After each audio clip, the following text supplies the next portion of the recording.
राहुल गांधी सरकार गिराकर मानेंगे। और मैं इसके आगे कोई क्वेश्चन मार्क नहीं लगा रहा, क्या नहीं लगा रहा, पूछ नहीं रहा, बता रहा। अमित शाह के इस्तीफे की डिमांड हर गुजरते दिन के साथ और ज्यादा बलवती और ज्यादा तेज होती जा रही है। यह डिमांड उठाई राहुल गांधी ने, उसके बाद यह डिमांड बनी समूचे विपक्ष की, और अब देश का जंजी भी अमित शाह से इस्तीफा मांग रहा है। लेकिन इन सब के बीच आज की तारीख की सबसे बड़ी जो खबर हो जानी चाहिए थी, वो खबर आपसे छिपाई जा रही है। अमित शाह का असली वाला असिस्टेंट, वैसे दो नकली असिस्टेंट भी हैं, लेकिन असली वाला असिस्टेंट वो रंगे हाथों पकड़ा गया। उसका इस्तीफा भी अब इसी फहरिस्त में शामिल हो चला है। नोटिस जारी हो गई है, सवाल पूछा जा रहा है, और संसद भवन में लोकसभा के भीतर झूठ बोलते हुए रंगे हाथों पकड़ाने के बाद अब वो भी शाह और मोदी की तरह मिस्टर इंडिया होते हुए नजर आएगी। सारी बातें जरा विस्तार से करेंगे। नमस्कार, मैं स्वप्निल और आप मुद्दा देख रहे हैं। दोस्तों, आगे बढ़ें उससे पहले वही छोटी सी अपील। मुद्दा इन दिनों एक गंभीर आर्थिक संकट से जूझ रहा है। एक तरफ जहां हमारे मेन बैंक अकाउंट्स बीते लंबे समय से फ्रीज चल रहे हैं, तो दूसरी तरफ हमारे 2.5 साल पुराने चैनल को हमसे लंबे समय तक छीन कर रखा गया था। ऐसे में डे टू डे ऑपरेशंस में मुद्दा को काफी मुश्किलों का सामना करना पड़ रहा है। लिहाजा आपसे गुजारिश है, यदि आप चाहें तो स्क्रीन पर दिख रहे क्यूआर कोड या फिर के नीचे दिख रहे यूपीआई नंबर्स के जरिए मुद्दा की छोटी छोटी मदद जरूर कीजिएगा, ताकि हमारी बेबाकी यूं ही बरकरार रहे। अब आगे बढ़ते हैं। दरअसल लोकसभा हो या राज्यसभा हो, या फिर कि किसी भी राज्य की विधानसभा या विधान परिषद हो, वहां पर कोई भी मिनिस्टर या कोई भी सांसद झूठ नहीं बोल सकता। और अगर वो बोलता है तो ऐसे में उसके ऊपर कार्रवाई होती है, उसकी सदस्यता तक छीनी जाती है। और ऐसे ही एक मामले में अमित शाह के असली असिस्टेंट फंस गए हैं। कौन है वो असली असिस्टेंट, अभी आपको बताते हैं। लेकिन उससे पहले जो दो नकली असिस्टेंट हैं जो कुर्सी पे काबिज है, जरा उन दोनों के नाम जान लीजिए। अमित शाह होम मिनिस्टर है, और होम मिनिस्ट्री के अंतर्गत 2 मिनिस्टर ऑफ स्टेट काम करते हैं। क्या नाम है उनका? एक है बंदी संजय कुमार, जिनके बेटे को लेकर आपने सुना होगा क्या हंगामे कटे थे, पास्को एक्ट और तमाम चीजें, मैं उस तरफ नहीं जाऊंगा अभी। दूसरे हैं नित्यानंद राय, बिहार से आने वाले और बिहार के मुख्यमंत्री की रेस में भी रहे। खैर, अब आगे बढ़िए। ये दोनों नकली हैं। क्यों कह रहा हूं नकली हैं? दरअसल अमित शाह को लेकर जब राहुल गांधी ने परसों की तारीख में भाषण दिया सदन में और कहा कि भाई गोली का, पैलेट का, लाठी का जवाब दो, तो असली वाले असिस्टेंट ही सामने आए, जितेंद्र सिंह। वही जितेंद्र सिंह जब राहुल गांधी जाते हैं 7 लोक कल्याण मार्ग, तो वहां पर जाकर के राहुल को मनाने के लिए पहुंचते हैं, वहां पे उनकी ड्यूटी लगाई जाती है। सीजेपी के साथ बंद कमरों की बैठक करने वाले जेपी नड्डा के साथ मिलकर जितेंद्र सिंह, उन्हीं जितेंद्र सिंह ने परसों की तारीख में लोकसभा में बड़ा झूठ बोल दिया। कौन सा झूठ, और इस झूठ पर क्या हुआ? तो आपकी स्क्रीन पर एक नोटिस है। यह नोटिस दिया है कांग्रेस के संगठन महासचिव केसी वेणुगोपाल ने। अब वेणुगोपाल जी की हमने बहुत आलोचना करी है, आगे भी समय समय पे करते रहेंगे, इस समय उस चक्कर में मत पड़िएगा। केसी वेणुगोपाल ने एक नोटिस दी। ये नोटिस है क्वेश्चन ऑफ प्रिविलेज का, प्रिविलेज नोटिस दिया, और उन्होंने कहा कि भाई ये ब्रीच ऑफ प्रिविलेज है। क्या कहा था ऐसा?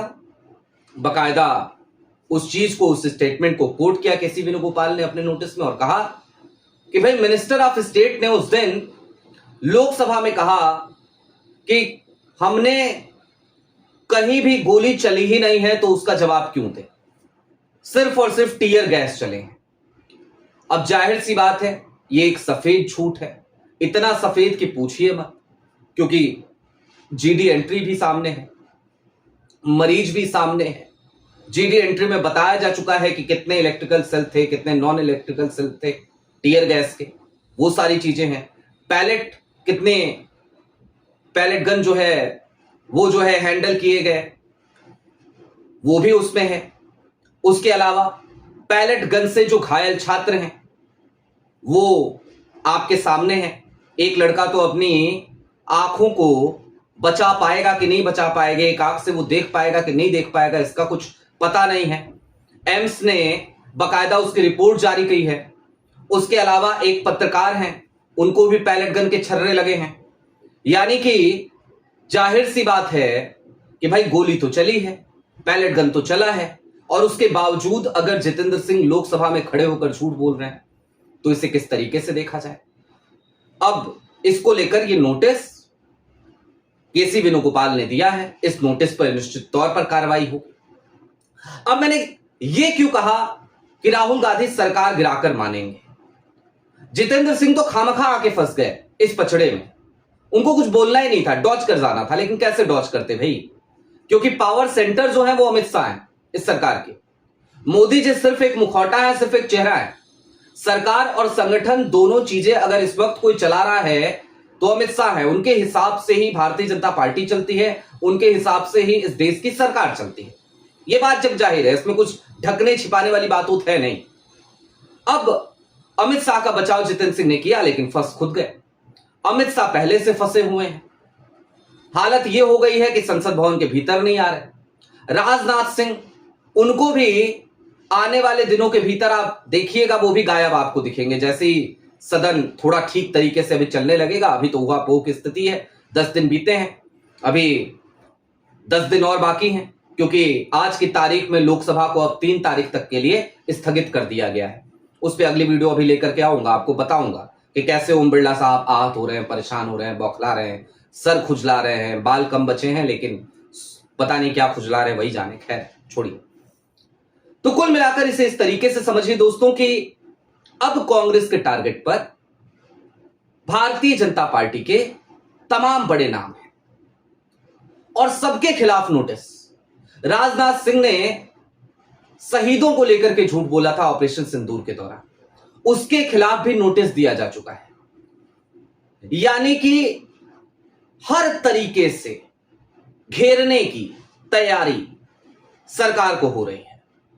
और राहुल गांधी ने खुले तौर पे कह दिया, जब प्रेस कॉन्फ्रेंस करी परसों, तो उन्होंने सीधे कहा कि जब तक लड़ना होगा तब तक लड़ेंगे, जहां तक लड़ाई जाएगी वहां तक लड़ेंगे, लेकिन अमित शाह का इस्तीफा लेकर मानेंगे।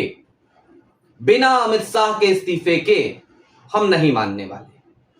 दूसरी एक बात और आपको बता दूं, आप लोग को लग रहा होगा ये सीजेपी के आंदोलन की वजह से धर्मेंद्र प्रधान का इस्तीफा हुआ। चूंकि अब इस्तीफा हो चुका है, लंबा समय बीत चुका है, आज मैं बोल सकता हूं, तो आज मैं आपको बता रहा हूं। आपको याद है ना, राहुल गांधी 7 लोक कल्याण मार्ग गए थे। वहां से एक अलग तरीके की हाइप क्रिएट हो गई थी जब राहुल गांधी को घसीटा गया था, उनके नाक से ब्लीडिंग हुई थी। और जिस दिन ये इस्तीफा आया है 25 तारीख को, उस दिन जानते हैं राहुल गांधी का प्लान क्या था। राहुल गांधी थोड़ी देर बाद ही पहुंचने वाले थे जंतर मंतर, और वहां पे जाकर के सीजेपी के मंच पे नहीं बल्कि किसी और मंच पे जो बगल में लेफ्ट का मंच था, वहां पर बैठने की तैयारी में थे, और पूरी रात राहुल वहीं बैठते, अगले दिन आते। यानी कि राहुल गांधी वहां पहुंच जाते और उसके बाद से क्या माहौल होता, क्या हालत होती सरकार की, या बेहतर तरीके से समझ सकते हैं। लिहाजा आनन फानन में धर्मेंद्र प्रधान का इस्तीफा आया, वरना सरकार धर्मेंद्र प्रधान का इस्तीफा लेने की बजाय उनके मंत्रालय को चेंज करने की कोशिश में थी। खैर, आपकी क्या राय है वो हमें कमेंट बॉक्स में जरूर बताइएगा। अभी के लिए दीजिए इजाजत। चलते चलते फिर वही अपील, चैनल पे नए हो तो सब्सक्राइब करते हुए जाइएगा, सक्षम हो तो मुद्दा की छोटी छोटी मदद जरूर कीजिएगा, ताकि हमारी बेबाकी यूं ही बरकरार रहे। बहुत